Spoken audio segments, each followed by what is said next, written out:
el segmento iris genesis. Bueno, el genoma embrionario normalmente no se transcribe hasta la etapa de la midblástula, el cual ocurre varias horas después de la fecundación. Entonces, es por eso que hay un ARN mensajero que está presente en el ovocito y o sea, tiene instrucciones genéticas iniciales para el embrión que está recién fecundado. Entonces, todo esto se basa en un plan maestro embrionario que involucra los genes homeobox, en los cuales contienen ADN altamente conservado, que se conoce como homeodominio.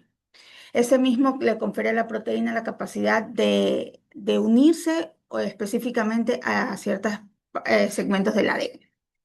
Entonces, la función de estos genes es una función como reguladora, ¿ya? Y deriva de su capacidad de poder como que hacer las veces de interruptor de la transcripción génica. Cada uno de esos interruptores dirige ciertos destinos específicos para el desarrollo de distintos órganos o distintos tejidos, ¿ya? Estos genes son fundamental para el desarrollo, en particular, por ejemplo, el gen PAX6, que está actuando como un interruptor en todo lo que es el desarrollo ocular. Básicamente en el desarrollo del segmento anterior, el desarrollo y la diferenciación del segmento anterior. Así también tenemos al PAX2, que más que nada está en la parte del ángulo iridocorneal, el RAX, el PIT-X2, y con esto también tenemos unos, eh, tenemos como unos indicadores o unos que hacen las veces de señaléticas, que se llaman morfógenos, entre esos el ácido retinoico, los factores de crecimiento de los fibroblastos, los miembros de la familia HED-HOG y los factores de crecimiento similar al de la insulina. Mm, Entonces, recordando un poquito de lo de embriología ocular, tenemos que todas las estructuras oculares se derivan de diferentes partes de las capas embrionarias. Entre estas hice este cuadrito que está, bueno, que el ectodermo superficial deriva lo que es el epitelio corneal, del neuroectodermo deriva lo que es el epitelio del cuerpo ciliar, ya sea pigmentado y no pigmentado. También de aquí mismo deriva lo que es el epitelio del iris, también pigmentado y no pigmentado, y los músculos del esfínter, y de los dilatadores del iris. En cambio, del mesodermo deriva lo que es el cuerpo ciliar, el estroma del iris y la esclera temporal. Y de las células de la cresta neural deriva el estroma y el endotelio corneal, los melanocitos, ya sean uveales o epiteliales, las células de Schwann y los nervios ciliares, y también la esclera, exceptuando la porción temporal, que como ya lo dijimos, deriva del mesodermo. Recordemos también que la fase del desarrollo de la córnea se da en tres oleadas, las dos primeras que son del ectodermo superficial, donde se em, desarrolla lo que es el endotelio y los queratinocitos del estroma corneal, y en la tercera que vienen de las células de la cresta neural, bueno, y aquí también se desarrolla el iris y la pupila.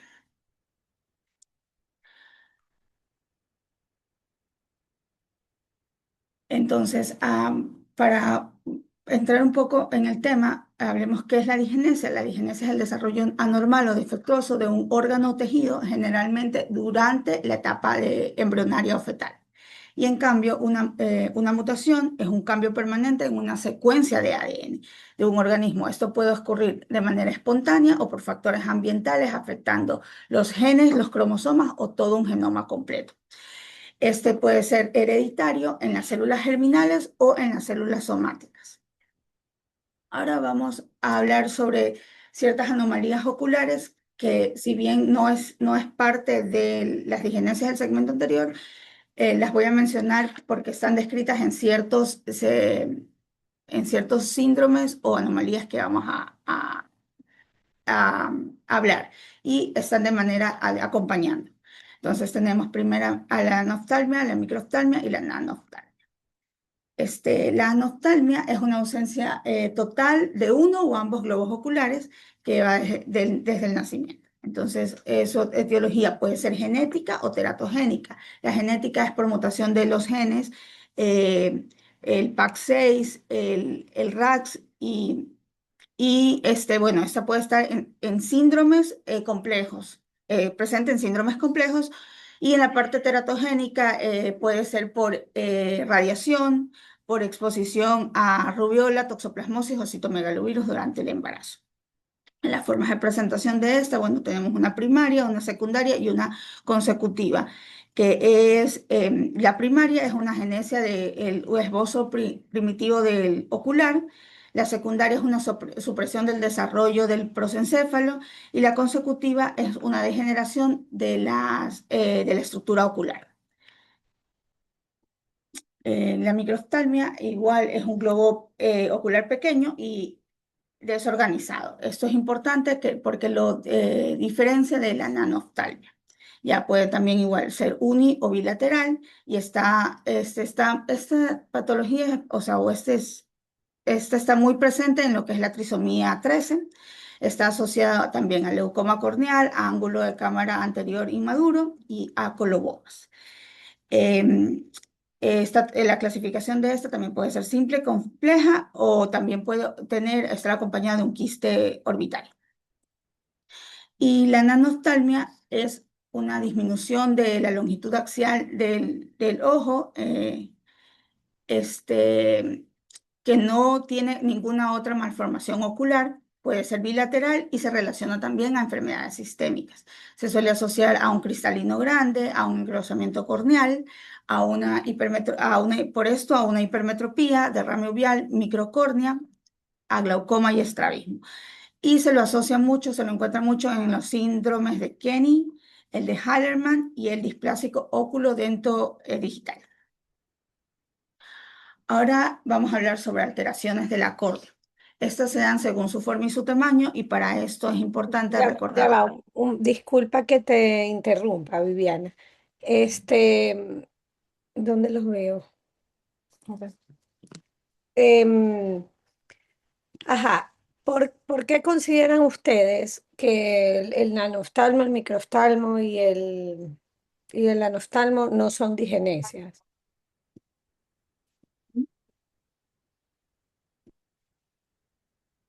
Pueden hablar o escribir, alguno que no son digenesias del segmento anterior. ¿O creen que sí? Comprometido de lo. Exacto. Pero dilo. Ah. Exacto. Lo dijo aquí Zuleika. Las alteraciones en el tamaño y formación del globo ocular comprometen anomalías de la córnea, ¿verdad? Porque vemos una córnea pequeña o porque simplemente no existe formación del globo ocular, pero no lo pueden meter en el grupo de alteraciones y digenesias del segmento anterior. Yo revisé ya este seminario y le dije a Viviana, vamos a ponerlo porque en algún momento tenemos que hablar de eso, ¿no? Y yo sé que en años anteriores se ha colocado en este tema, pero sí creo que es un concepto que tienen que tener claro. Las digenesias del segmento anterior, como su nombre lo indican, son del segmento anterior.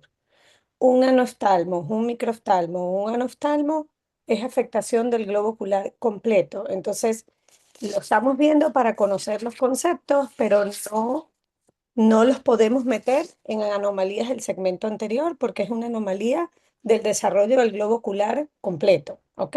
Entonces, para que ustedes como que puedan ir creando un esquema e ir agrupando las patologías según la condición que tienen. Ujú. Muy bien, Viviana, sigue. Listo, entonces entre las primeras alteraciones de la córnea Ya va, tenemos pero vuelve a decir la primera lámina porque yo te interrumpí. allá. Entre las alteraciones de la córnea, las vemos según su forma y su tamaño, y tenemos a la microcórnea, la megalocórnea, la córnea plana, la esclerocórnea y el queratoglobo.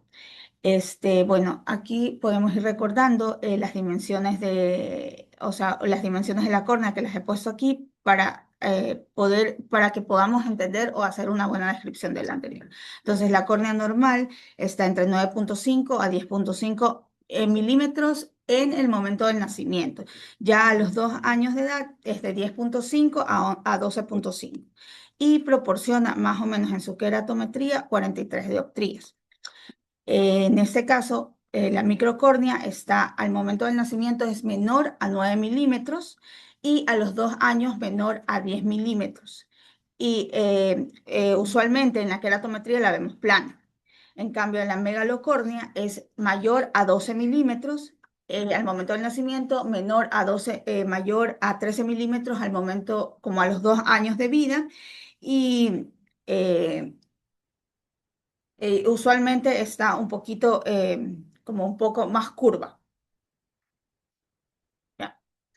Entonces, ahora sí, la microcórnea es una anomalía caracterizada por un defecto en el diámetro horizontal que se ve reducido, generalmente, como ya lo dije, menor a 10 milímetros en adultos y menor a 9 milímetros en recién nacidos, con estructuras corneales histológicas normales. Es fundamental diferenciarla de la microcórnea, ya que en la microcórnea el tamaño del globo ocular eh, puede ser normal, ¿ya? Perdón, a la microftalmia. Aquí esta microcórnea se puede encontrar en conjunto con esclerocornia, con microftalmia también, con un coloboma, con una catarata, y se puede ver asociado a córnea plana generando hipermetropía y a ángulos cerrados generando glaucoma. Ya recordemos que la córnea, como ya lo dijimos, se deriva del ectodermo superficial y la parte del epitelio corneal y de la cresta neural, lo que es el estroma y el endotelio. Entonces, la microcórnea resulta como una alteración temprana en el desarrollo embrionario, que es más o menos al quinto mes. Hablando de la megalocórnea, como ya vimos en la primera diapositiva, es mayor a 13 milímetros Ok, ya va, un momentito. Los R4, un diagnóstico diferencial, R3 y R4, no, porque no sé si hay R4. Ay, Dios, está Fidel. Fidel, nada más. Estamos todos. Ajá, R3 y R4, un diagnóstico diferencial en megalocornea. El buftalmos. Bien. Ok, seguimos. Ya, entonces, bueno, como mis compañeros hacían, el buftalmo debe diferenciarse de la megalocornea porque este es el crecimiento del globo ocular por un glaucoma, secundario a un glaucoma. Ya. Bueno, el megaloftalmos generalmente se presenta de manera aislada, pero también se puede acompañar de otras patologías del globo ocular, como es la ectopia lentis, catarata, dispersión del pigmento o subluxación del cristalino. Suele asociarse a todos los trastornos del tejido conectivo, como el síndrome de Marfan, también el síndrome de Down, la osteogénesis imperfecta. Esta se asocia principalmente a la mutación del gen CHRDL1, que está implicado en la modulación de señales BPM fundamentales para el desarrollo ocular anterior. Y está ligada al cromosoma X en su forma clásica, pero hay predominio de esta en varones y las mujeres portadoras pueden presentar fenotipos leves o subclínicos. Como ya lo dijimos,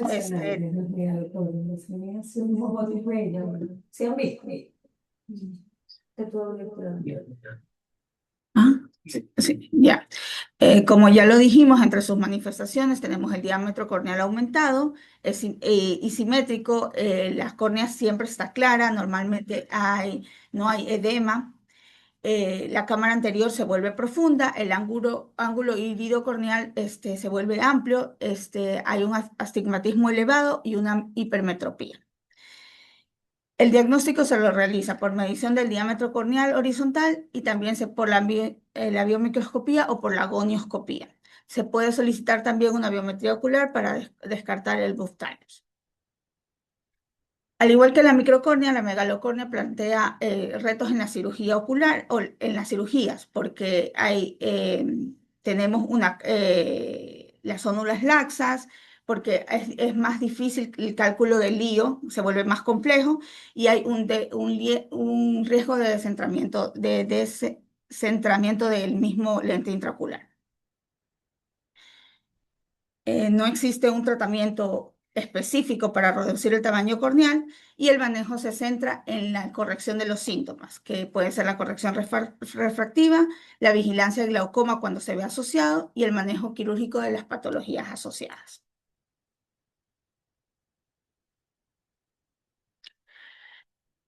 Hablando sobre la esclerocornea, esta es una anomalía caracterizada por la opacificación congénita de la córnea, con pérdida parcial o completa del limbro esclerocorneal, lo que confiere a la córnea un aspecto como similar al de la esclera, está opaco, ¿ya? Y resulta una alteración grave en lo que es la migración, diferenciación y organización de las células de la cresta neural con falta de diferenciación del tejido corneal, persistencia de características esclerales en lo que es el estroma corneal y ausencia o malformación del limbo esclerocorneal.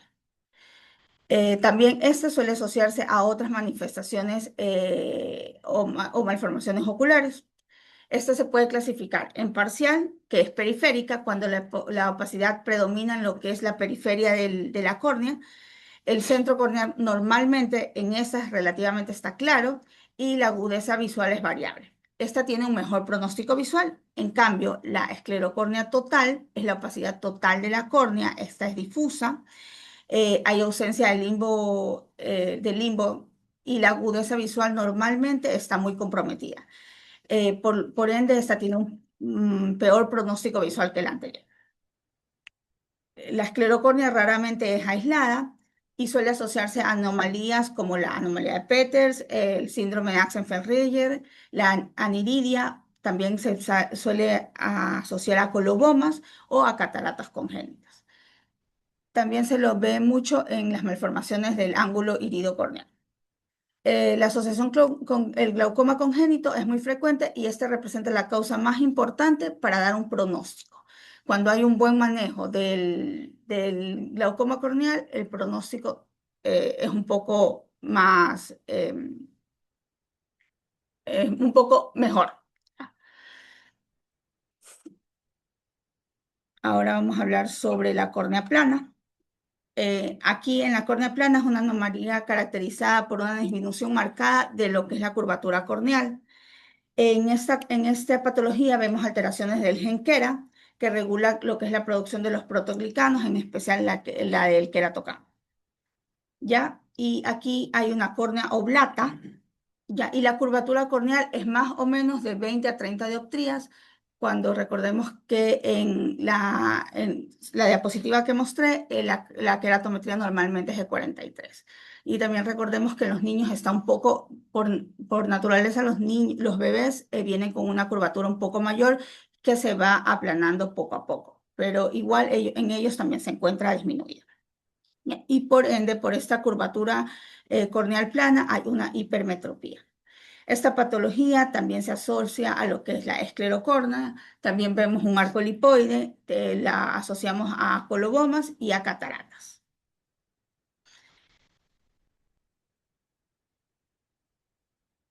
Ahora hablando sobre el queratoglobo es un adelgazamiento de la córnea que genera un cambio en su forma. Aquí hay alteración de la síntesis de colágeno, hay ausencia de la membrana de Bowman, el estroma y la membrana de Descemet está tan delgada que genera un riesgo de ruptura y en la lámpara de hendidura se podría llegar a ver pliegues de Descemet.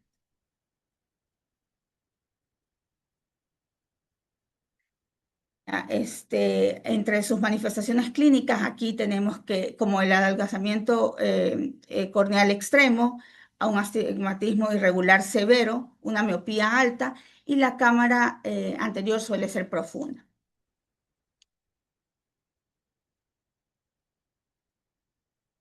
Entre las anomalías del segmento anterior encontramos las centrales y las periféricas. Entre las centrales tenemos a la anomalía de Peters y el estafiloma anterior congénito, y en las periféricas tenemos al embryotoxon posterior y el síndrome de Axenfeld-Rieger. En la anomalía de Peters, aquí lo que básicamente se altera es la falta de migración o diferenciación de las células de la cresta neural. Esto genera también una separación incompleta del cristalino del ectodermo superficial, y esto es lo que explica que en esta patología veamos la ausencia de descement o endotelio, las adherencias iridocorneales o cristalino-corneales y el alto grado o el alto riesgo de padecer un glaucoma congénito. Ya, la anomalía de Peters se clasifica en dos tipos: la tipo 1, que tiene un mejor pronóstico visual, la opacidad corneal es central, y las sinequias, esto es la diferencia, que las sinequias son iridocorneales. Aquí normalmente es unilateral y se ve un cristalino normal. En cambio, en la tipo 2 tiene un peor pronóstico visual, las sinequias son lenticulocorneales y está asociada a catarata congénita y a microftalmia. Entre las manifestaciones clínicas tenemos en la córnea la opacidad, el defecto de córnea posterior.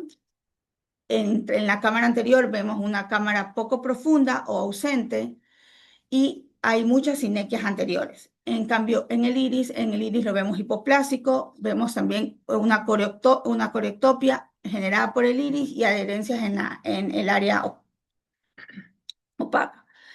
Y las asociaciones clínicas de esta patología se dan al glaucoma congénito, al nistagmo sensorial, y se relaciona también a una ambliopía profunda. Ajá, ya va, stop. El Peters generalmente tiene mal pronóstico por lo que acabas de decir de que induce una ambliopía profunda. Recuerde que es una manifestación congénita, ¿ok? Y es una opacidad corneal central, entonces bilateral. Hay una supresión inmensa del desarrollo visual, ¿ok? Porque yo a un niño de 3 meses o de un mes de nacido no le voy a hacer un trasplante de córnea, porque entonces generalmente así sea tipo 1 o tipo 2, lo que va a diferenciar el tipo 1 y el tipo 2 es la cantidad de anomalías que tengan, pero el pronóstico de verdad es muy malo, porque los primeros 2 meses de vida son muy importantes en el desarrollo visual. Entonces, yo todavía no he visto un trasplante de córnea en un niño de un mes, de 2 meses. A lo mejor existe y habrá alguien que lo hizo, pero igual es un pronóstico muy malo porque está asociada a una alteración del segmento anterior, o sea, tiene muchas cosas. Entonces, es triste porque generalmente son bilaterales y los dos con un gran compromiso. Ya puedes seguir viviendo. Aquí vemos imágenes donde se puede apreciar la opacidad central, las sinequias del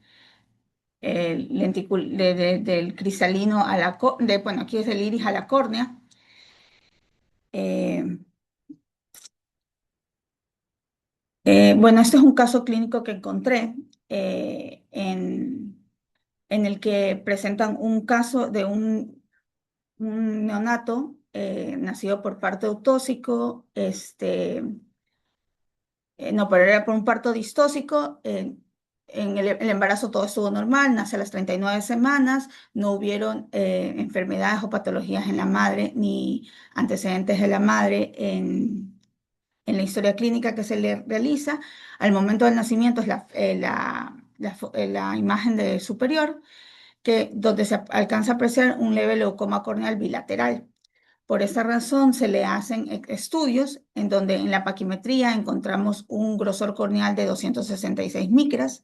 La biometría está aproximada en 17,25 en ambos ojos, y en el ultrasonido se alcanza a ver el vítreo transparente sin alteraciones en el polo posterior. En la exploración se ve el glaucoma corneal, que abarca todo el espesor corneal con sinequias iridianas. También se le realizaron estudios de toxoplasma, citomegalovirus, las radiografías de córnea y un ecocardiograma, y todos estuvieron dentro de la normalidad o negativo, ¿no? Se solicita por oftalmología la valoración a los 2 meses y es la fotito que vemos en la parte inferior. Ya en esta consulta se le logró tomar la presión intraocular que nos dio a 10, bueno, dio a 10 milímetros de mercurio, pero no se pudo realizar la corrección porque indicaban que la paquimetría había sido tomada no en las condiciones adecuadas, pues el niño no estaba sedado, entonces no es una paquimetría confiable. Bueno, entonces con esto confirmaron el diagnóstico de síndrome de anomalía de Peters. Y existe también un Peters Plus o una anomalía de Peters Plus, que es la anomalía de Peters que mencionamos anterior, con cataratas y glaucoma, pero está asociada al retraso del desarrollo, malformaciones craneofaciales, cardiopatías y talla baja. Entre las malformaciones faciales tenemos labio leporino, paladar hendido, el labio superior en arco de Cupido y fisuras palpebrales cortas. Y en la parte de las malformaciones esqueléticas tenemos braquidactilia. También presentan discapacidad intelectual que va desde leve a moderada y está asociada a hipotiroidismo congénito, hipoplasia del corazón izquierdo o a hidronefrosis.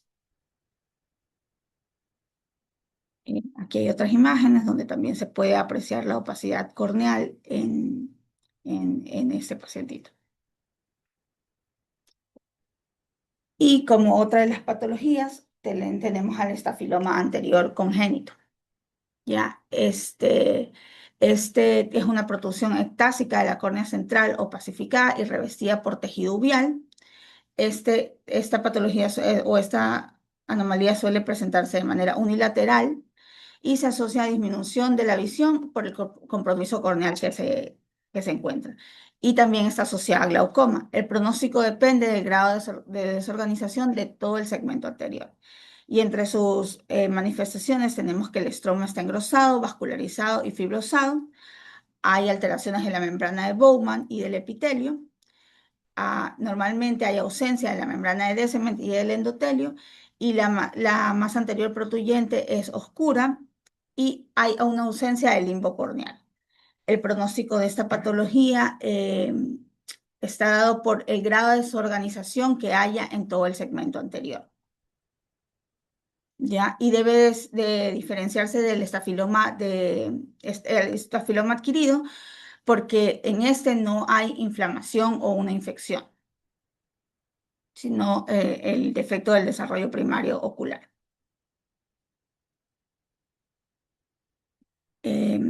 Ahora, el embrotoxón superior es cuando la línea de Schwalbe está engrosada o desplazada anteriormente, lo que hace posible su visualización a la examinación externa, como lo vemos en las imágenes.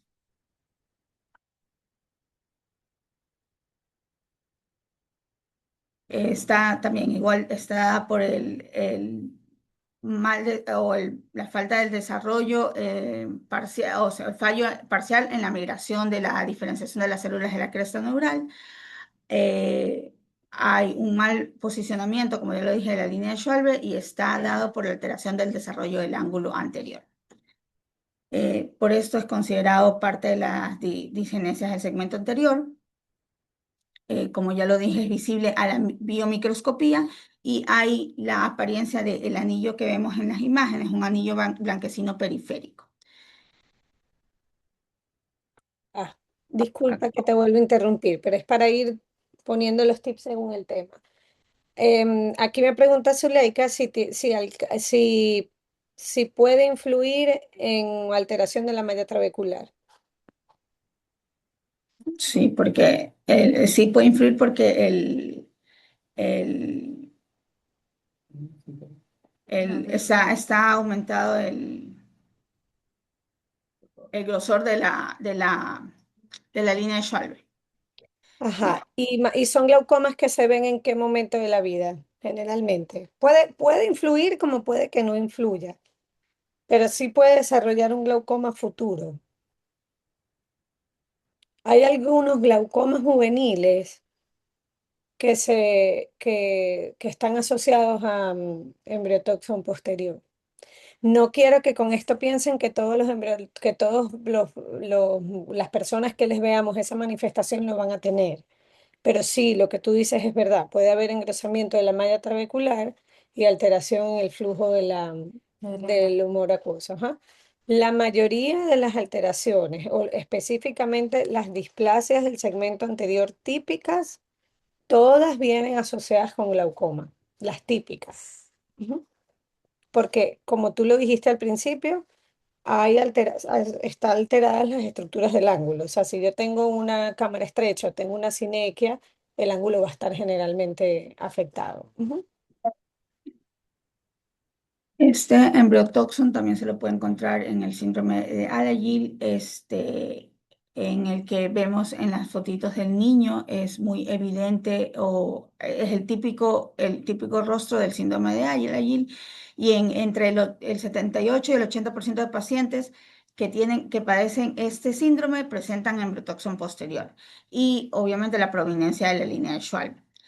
También aquí presentan alteraciones de toda la cámara anterior y entre otros hallazgos menos frecuentes están las afectaciones del iris. Todo eso se da por la destrucción de la membrana de Descemet y la retinitis pigmentosa. Aquí está la otra fotito, no es de este caso que está aquí descrito, es de este caso que está aquí descrito y donde se alcanza a apreciar el embryotoxin posterior en el lado nasal.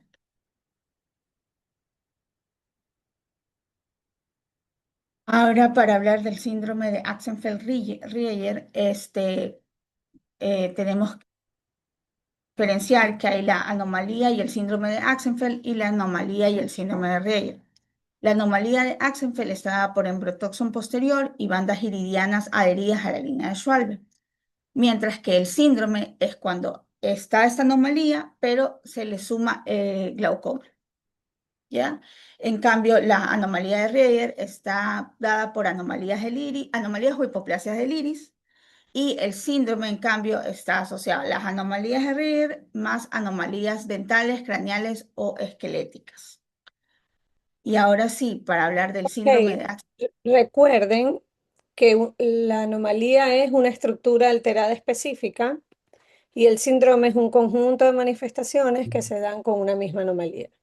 Por eso se habla de anomalía y de síndrome. Cuando hay síndrome es porque además de esa anomalía tiene otras manifestaciones asociadas y por eso se agrupa como un síndrome. Es más frecuente verlos en síndromes que en anomalías. O sea, generalmente vas a ver afectaciones sistémicas con esas alteraciones del segmento anterior, porque es producto de algo teratogénico, de mutaciones, o sea, de una alteración en la formación. Entonces, así como hubo una alteración en la embriogénesis de esa estructura, generalmente viene asociada a la alteración de muchas cosas más sistémicas. Ujú. Y entonces el síndrome de Axenfeld-Rieger es cuando se unen todas estas manifestaciones y estas anomalías, ¿no? Y es una neurocristopatía autosómica dominante caracterizada por anomalías del ángulo camerular, del iris, la córnea, y tiene una alta asociación a glaucoma. Normalmente es bilateral y suele ser asimétrica. Y como lo vemos en estas fotitos, están las manifestaciones sistémicas, alteraciones de la parte esquelética y alteraciones dentales. Entre las manifestaciones clínicas ya propiamente dichas del síndrome, tenemos al embryotoxin posterior, que es un hallazgo muy frecuente, la línea de Schwalbe desplazada anteriormente, engrosada. También se encuentra la córnea normalmente está transparente, no hay edema. En el iris y la pupila, en cambio, vemos coreoptopia, policoria y pseudopolicoria. Hay ectropión uveal, el iris está adelgazado y hay una mala respuesta pupilar. Y en la parte del ángulo camerular hay una inserción anterior del iris, bandas iridianas hacia la línea de Schwalbe. El trabéculo está mal desarrollado y obviamente la gonioscopía es anormal desde edades muy tempranas. Entonces, aquí podemos ver en la imagen que está en el lado derecho, el ojo izquierdo, y se van viendo las anomalías y están señaladas. Por ejemplo, vemos en la ectopia pupilar, hay una catarata, se logra ver, se logra apreciar, hay degeneración corneal, hay atrofia estromal de lo que es el iris. Y también en la imagen del ojo derecho vemos hipoplasia estromal del iris. Y ahí también se puede apreciar el embryotoxon. En la imagen superior izquierda podemos ver el ángulo en el lado de aquí. Bueno, ahora hablando sobre las anomalías del iris, tenemos al ectropión congénito del iris, que es una versión congénita del epitelio pigmentario del iris sobre la superficie anterior. Usualmente es unilateral y puede estar acompañado de ptosis ipsilateral y las complicaciones están la ambliopía, la anisometropía, la pérdida visual progresiva y está muy asociado también a glaucoma. Eh, Aquí hablamos sobre la falla hay una falla en la formación normal del estroma iridiano, lo que permite que el epitelio pigmentario posterior quede expuesto. Ya el aspecto del iris es una superficie lisa, sin criptas, con pigmento excesivo sobre la cara anterior. La inserción de la raíz del iris es una inserción alta, por lo que se asocia a anomalías del ángulo carmerular y también entre su complicación más frecuente está la del glaucoma. Es por eso que su pronóstico va orientado a qué tanto se pueda controlar el glaucoma. Así también tenemos a la aniridia, que es una enfermedad ocular que causa la ausencia parcial. Se dice también total del iris, resultando en una pupila muy grande, pero en realidad esto es un término, en realidad iris siempre tenemos, así sea un esbozo del iris, siempre queda, como lo podemos ver en las imágenes. Entre sus manifestaciones clínicas tenemos un iris hipoplásico, una pupila amplia, irregular, hay fotofobia severa y suele asociarse a cataratas y a nixtagmus. El manejo básicamente es sintomatológico a cada uno de los síntomas que se presenten y su pronóstico está determinado a cuán afectado estén las demás estructuras. También tenemos el coloboma de iris, que es un defecto. Viviana, tenemos aquí una duda. En la imagen B de la lámina anterior, iris hipoplásico. O sea, vemos iris. Sí, la última. Sí, ahí vemos iris. Ajá, pero no es una niridia. No, lo que pasa es que aquí en esta imagen era como normalmente se Comparativa. ve, ajá, es comparativa. Ah, ok, es que aquí me estaban preguntando los chicos, entonces yo le dije que yo creía que era así comparativo, pero igual queríamos aclarar. Es como para que veas un ojo con iris y uno sin iris. Ok. Sí. Ya, en el coloboma de iris, el defecto ocular congénito, donde falta una parte del tejido del ojo, que sería en este caso en iris, en las imágenes lo vemos en la parte inferior. Este también se puede presentar de manera y bilateral y puede estar asociado a otras anomalías oculares o a otros síndromes. Su causa es la falta de cierre del tubo neural, está asociado a anomalías genéticas que serían hereditarias y teratogénicas por exposiciones en el embarazo. Entre sus signos y síntomas es un iris anormal, hay dificultad visual, hay problemas de enfoque, hay mucha fotofobia y hay problema en la percepción de colores. Entre el tratamiento estaría en realidad una cirugía estética para tratar de cerrar esto y para manejar los síntomas el uso de gafas o lentes.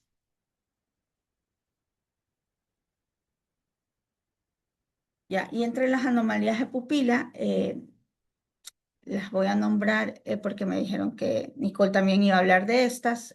Eh, Tenemos a la policoria, que tiene más de una pupila en el ojo, existiendo policoria verdadera y una pseudopolicoria. Ya, cuando en la policoria verdadera es cuando las dos pupilas que se ven tienen su propio esfínter y reaccionan de manera independiente a la exposición, a la luz, al reflejo luminoso. En cambio, en la pseudopolicoria hay varios orificios que parecen pupilas, pero no, cada uno de esos no tiene un esfínter propio. En la corectopia es una pupila desplazada de su posición central normal, luciendo de manera irregular o con forma de cerradura, como la vemos en la imagen, en la primera imagen, en la imagen que está al lado izquierdo, está desplazada y normalmente es así, hacia el lado superior nasal. Eh,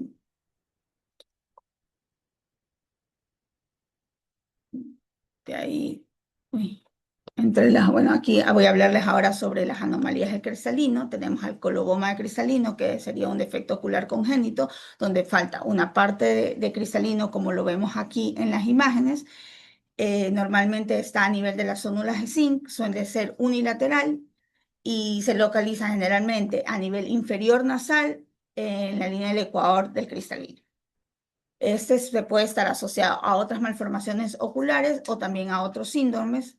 En estos pacientes la visión se ve reducida, hay defectos refractivos astigmáticos, hay ambliopía, hay aumento del riesgo de cataratas, es hereditaria de carácter dominante, pero también puede presentarse de manera recesiva y la cirugía sería el tratamiento definitivo en estos pacientes.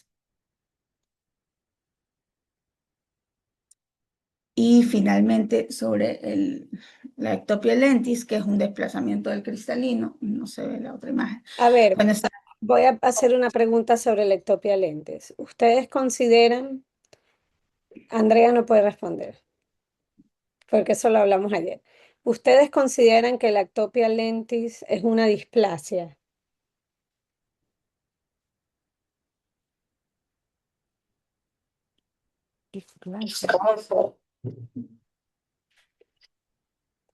¿Qué dijeron? No escuché.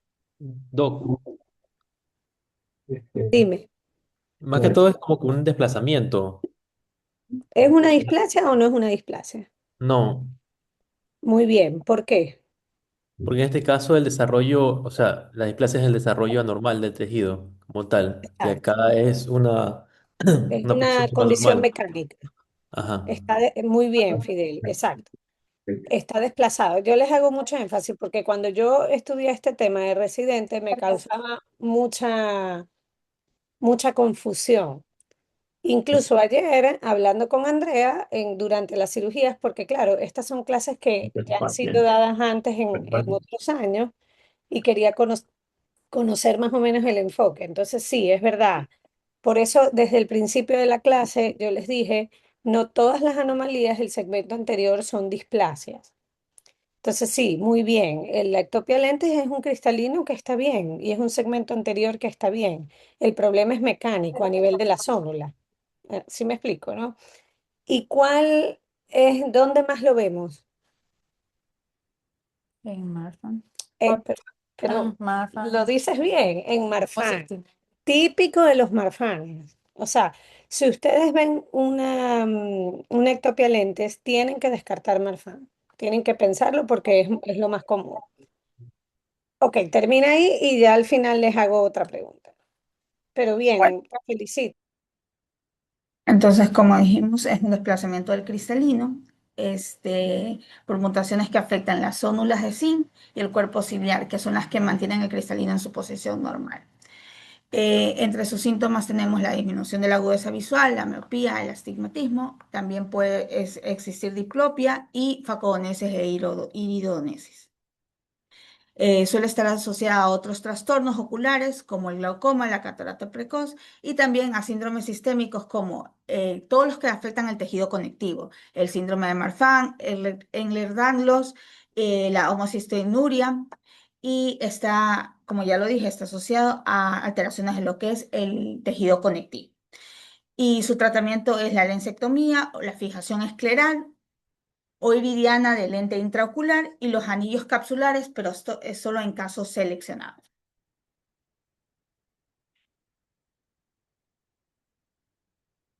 Eso sería todo. A ver, Viviana, ¿cuáles son las displasias del segmento anterior características? Las más clásicas. Las displasias del segmento anterior Las sería más clásicas. Ya sería el síndrome de Peters, Muy bien, el síndrome de Axenfeld-Rieger, muy el bien. estapiloma congénito, el embriotoxón posterior. Y mm, ya. Ajá. ¿Y por qué? ¿Cuál es la causa característica de las displasias? De las displasias. Es que estas se generan o sea, es una malformación bueno, de la parte del segmento anterior que esté afectada, que se ve afectada en cada una de estas patologías. ¿Pero por qué? Lo dijiste al principio de la clase. Vamos a... Por la parte, porque está alterado en la parte, la parte embrionaria, en el desarrollo embrionario. Ajá, muy bien, Juan Pablo. La etiología principal de las displasias del segmento anterior clásicas es que hay una alteración en la migración de las células de la cresta neural. En la primera, en la segunda, en la tercera, en todas. O sea, de hecho, en el libro de la academia que ustedes tienen, hay un video bellísimo en la parte de este tema sobre cómo son las migraciones y cómo de pronto si se va para arriba, entonces hay una sinergia con el endotelio, o como si no migra en la tercera ola, no hay formación de las estructuras de la tercera ola, ¿sí me explico? Entonces, yo estaba hablando ayer con Andrea para crear un grupo de segmento anterior. Les prometo que no voy a ser muy intensa ni muy invasiva, pero sí para ir subiendo como que algunos materiales, algunos videos que me parezcan interesantes, por ejemplo, como la imagen que les hice llegar de la microscopía especular, o sea, que son cositas como tips que yo por lo menos soy muy visual y creo que a veces como que viendo esos esquemas podemos ir formando mejores criterios, ¿no? Entonces, de verdad que, bueno, alguno de ustedes crea el grupo para pasarles ese video, aunque si ustedes se meten en el capítulo 6 del libro, página 27, no mentira. Creo que es 137 la página. Allí escanean el código QR y van a ver el video de las células de la cresta neural. Y van a entender perfecto por qué se alteran todas esas estructuras y por qué en esos casos hablamos de las displasias congénitas del segmento anterior, que son las más clásicas, ¿ok? Entonces nos debemos llevar eso, que no toda anomalía del segmento anterior es una displasia, como hablamos de la ectopia lentis, por ejemplo, faltó una anomalía del segmento anterior que lo vamos a ver en otra clase. ¿Sí saben cuál es? Ajá, no, no es ICE. Queratoconio. Falta otra. Las distrofias corneales. Las distrofias corneales pueden entrar dentro de las anomalías del segmento anterior, pero no vamos a hablar de eso aquí porque era demasiado. Entonces, pero una distrofia no se habla de una digenesia, son distrofias, ¿ok? Entonces deben saber eso, que no toda anomalía, no toda anomalía es una distrofia, perdón, que no toda anomalía es una digenesia, que hay digenesias típicas y las digenesias se caracterizan generalmente porque hay alteración en la migración de las células de cresta neuronal, independientemente de la oleada que sea.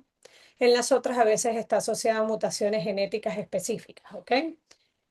Todas las digenesias del segmento anterior, y en la mayoría, yo diría que incluida la mayoría de las anomalías, siempre hay que pensar en glaucoma, que en un futuro se puede desarrollar, y en alteración del ángulo. Y también en las digenesias clásicas como Peters, Axenfeld-Rieger y esas cosas, tienen que buscar manifestaciones sistémicas. A los pacientes no solo le vemos los ojos.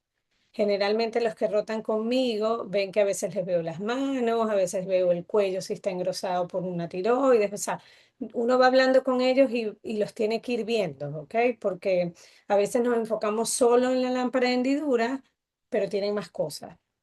El ojo es parte del cuerpo, no está en la esquina del ojo y en el otro lado está el cuerpo. Entonces, sí es importante que siempre piensen en que viene asociado a otras partes del cuerpo. Yo creo que bien. Si tienen alguna duda, de verdad lo hiciste muy bien. No es un tema fácil porque tiende a confundir con los temas de la semana que viene. ¿Ok? Entonces, bueno, la semana que viene reforzamos también ese tema, ¿no? Ujú. ¿Alguna duda? Mm. Bien. La mayoría de de estas cosas, de estas patologías que hablamos hoy, las pueden ver más en oftalmología pediátrica. En el Gilbert se pueden ver alguna de esas cosas. Porque generalmente, o sea, por lo menos conmigo yo no veo tantos niños y esas son patologías que son congénitas, entonces las vas a ver donde nacen los niños. Bueno, que tengan buen día, porfa, creen el grupo y nos vemos la semana que viene.